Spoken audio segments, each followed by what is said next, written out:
من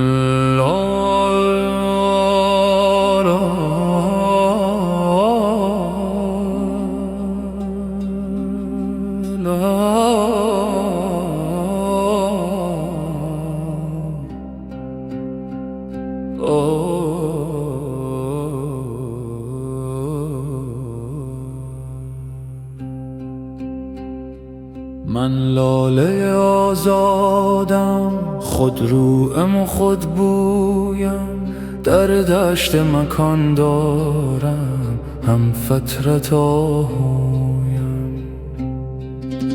از خون رگ خویش است گر رنگ به رخ دارم، مشاطه نمیخواهد زیبایی رخسارم. بر ساقه خود ثابت فارغ ز مدد کارم، نی در طلب یارم نی در غم غیارم. هر صبح نسیم آید بر قصد طواف من، آه و برگان را چشم از دیدن من روشن. سوزنده چراغستم در گوشه این ما، من پروانه بسی دارم سرگشته به پیرامن.